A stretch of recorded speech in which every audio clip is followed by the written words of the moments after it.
Hello friends, welcome to நம்ம வீட்டு பாரம்பரியம். இன்றைக்கி நம்ம சேனலில் பார்க்கக்கூடியது ஒரு பர்த்டே கேக் ரெசிபி தான் பார்க்க போகிறோம். ஹனி கேக் எப்படி பர்த்டே கேக்காக ப்ரிப்பேர் பண்ணலான்றதை பார்க்கலாம். அதுக்கு முன்னே மறக்காமல் சேனலை சப்ஸ்கிரைப் பண்ணிவிட்டு பக்கத்துக்கு பெல் ஐக்கானை கிளிக் பண்ணிக்கோங்க.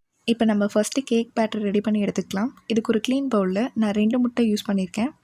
2 முட்டையும் இப்போ உடச்சி ஊற்றிடலாம். இப்போ முட்டை ஊற்றினதுக்கப்புறமா இதில் 3/4 கப் அளவுக்கு எண்ணெய் யூஸ் பண்ணியிருக்கேன். வாசனை இல்லாத எண்ணெய். இதுக்கு பதிலாக நீங்கள் வெண்ணெய் கூட சேர்த்துக்கலாம். அடுத்ததாக நான் 1 கப் அளவுக்கு சுகர் ஆட் பண்ணிக்கிறேன். இப்போ சுகர் ஆட் பண்ணதுக்கப்புறமா இது கூட வெண்ணிலா எசன்ஸ் நான் ஆட் பண்ணிக்கிறேன். வாசனைக்காக நான் வெண்ணிலா எசன்ஸ் ஆட் பண்ணிக்கிறேன். நீங்கள் இதுக்கு பதிலாக ஏலக்காய் தூள் கூட ஆட் பண்ணிக்கலாம். இப்போ இதை நல்லா பீட் பண்ணி எடுத்துக்கலாம். 1 நிமிஷம் போல். 1 நிமிஷம் நல்லா பீட் பண்ணதுக்கப்புறமா இது கூட நான் 1 கப் அளவுக்கு பால் எடுத்துக்கிறேன். பால் சேர்த்து நல்லா பீட் பண்ணி எடுத்துக்கலாம். அந்த சுகர் எல்லாம் நல்லா மெல்ட் ஆகி வரணும். அந்தளவுக்கு நல்லா பீட் பண்ணி எடுத்துக்கலாம்.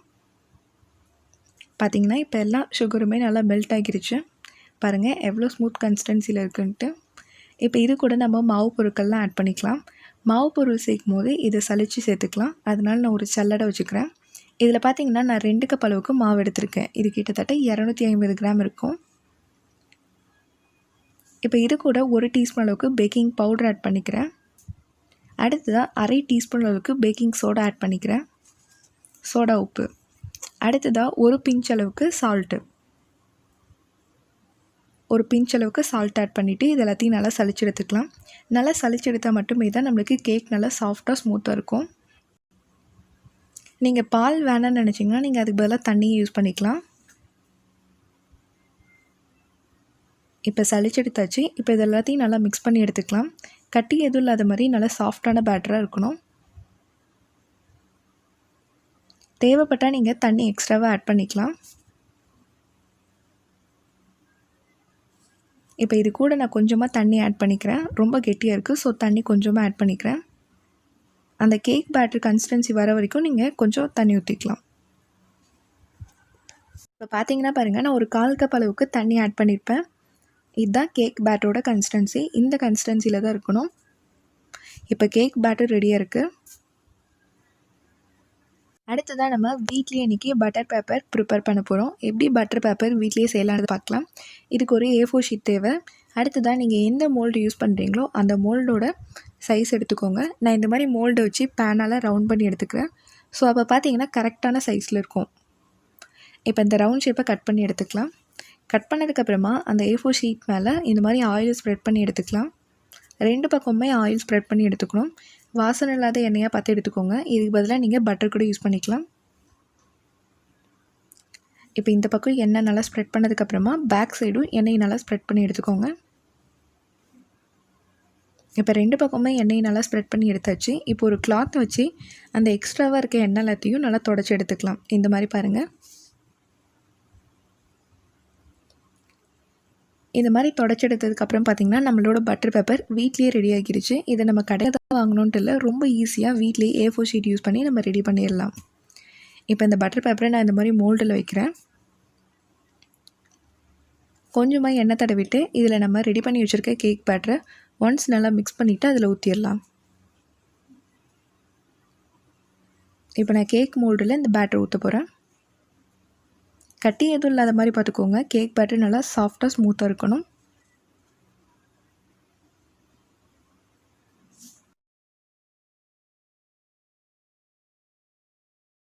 இப்போ இந்த கேக்கை பேக் பண்ணுறதுக்கு நல்ல ஒரு அடிகனமான பாத்திரமாக எடுத்துக்கோங்க. இந்த கீழ் லேயரை உப்பு போட்டு ஸ்ப்ரெட் பண்ணி விட்டுக்கோங்க. நீங்கள் ஒரு முறை பயன்படுத்தின உப்பையே ரீயூஸ் பண்ணிக்கலாம். இப்போ இதில் ஒரு ஸ்டாண்ட் வச்சு இது ஒரு 10 நிமிஷம் போல் ப்ரீ ஹீட் பண்ணணும். நல்லா ஹைட் தூக்கி கொடுக்கறதுக்காக ஒரு ஸ்டாண்ட் வச்சுட்டு ஒரு 10லேருந்து 15 நிமிஷம் போல் ப்ரீ ஹீட் பண்ணி எடுத்துக்கலாம். 10 நிமிஷம் நல்லா ப்ரீ ஹீட் ஆனதுக்கப்புறமா நம்ம வச்சுருக்க மோல்டை ஒரு வாட்டி டேப் பண்ணி விட்டுருங்க. ஏன்னா அதில் பபிள்ஸ் க்ரியேட் ஆகிருக்கும். அதனால் டேப் பண்ணிவிட்டு அதை உள்ளே வச்சுட்டு 50லேருந்து 55 நிமிஷம் போல் இதை நல்லா பேக் பண்ணி எடுத்துக்கலாம். பாருங்கள், லோ ஃப்ளேமில் தான் இருக்கணும். கரெக்டாக ஒரு 50 நிமிஷத்துக்கு அப்புறம் நான் ஓப்பன் பண்ணுறேன். பாருங்கள், மேலே இந்த அளவுக்கு நல்லா கலர் சேஞ்ச் ஆகி வந்திருக்கு. இப்போ இது வெந்துருச்சான்னு செக் பண்ணலாம். இப்போ இந்த கேக்கில் கோன் ஊசி இல்லைன்னா டூத் பிக் யூஸ் பண்ணி உள்ளே விட்டு பார்த்திங்கன்னா ஒட்டாமல் வரணும். அப்போ தான் கேக் நல்லா வெந்துருச்சுன்னு அர்த்தம். இப்போ இதை வெளியே எடுத்து வச்சிடலாம். இப்போ இது நல்லா சூடு ஆறிடுச்சு. சூடு ஆனதுக்கப்புறமா தான் டீமோல்டு பண்ணணும். இப்போ இதை கத்தி வச்சு ஓரங்கள் எடுத்து விட்டுறேன். இந்த மாதிரி பின்னாடி திருப்பி போட்டு ஒரு வாட்டி டேப் பண்ணிங்கனாலே ரொம்ப சூப்பராக வந்துடும், ஒட்டவே இல்லை. பாருங்கள், பட்டர் பேப்பரும் எடுக்க ரொம்ப ஈஸியாக இருக்குது.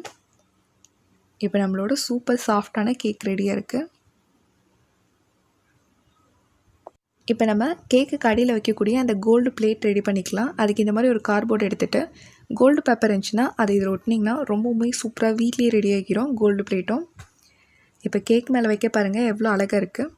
இப்போ அடுத்ததான் நம்ம மேலே இருக்கு இல்லையா அந்த லேயர், அதை ஈவனாக வெட்டி எடுத்துக்கலாம். இந்த லேயர் இருந்துச்சுன்னா உள்ளே நம்ம சிரப் ஊற்றும் போது உள்ளே போகாது, மேலேயே ஸ்டக் ஆகிக்கும். ஸோ இந்த மாதிரி மேலே அந்த லேயரை மட்டும் வெட்டி எடுத்துக்கலாம். அப்போ தான் நம்ம சிரப் ஊற்றும் போது உள்ளே ஜூஸியாட்டம் இறங்கும். பாருங்கள், இந்த மாதிரி எல்லாத்தையும் வெட்டி எடுத்தாச்சு. எவ்வளோ சாஃப்டாக இருக்குது பாருங்கள் கேக்கு.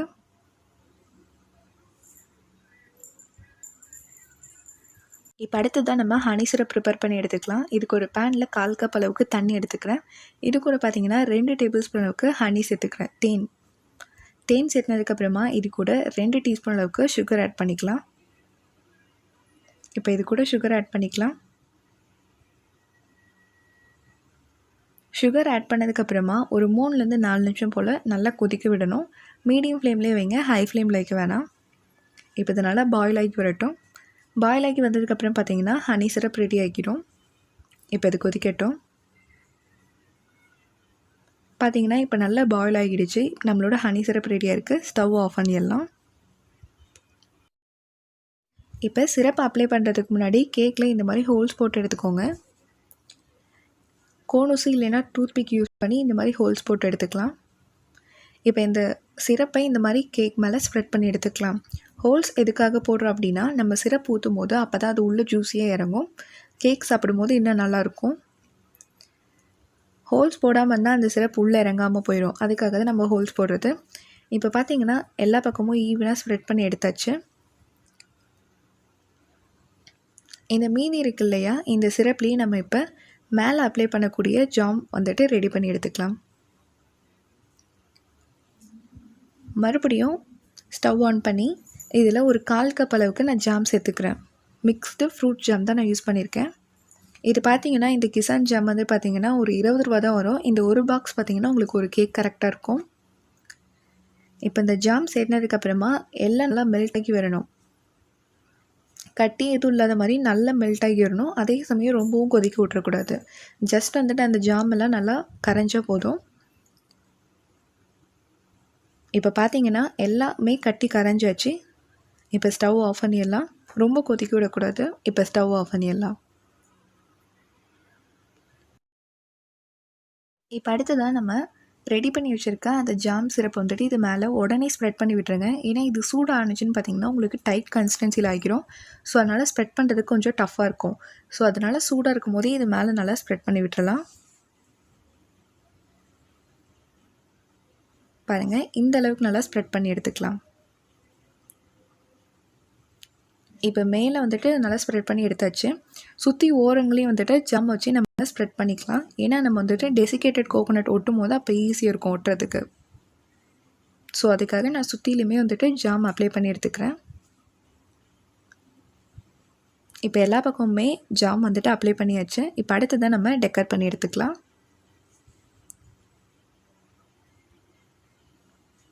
இப்போ இதை டெக்கர் பண்ணுறதுக்கு நான் இன்றைக்கி டெசிகேட்டட் கோகோனட் பவுடர் யூஸ் பண்ணியிருக்கேன். இப்போ இந்த மாதிரி சுற்றி ஓரங்கள்லையும் ஸ்ப்ரெட் பண்ணி எடுத்துக்கலாம்.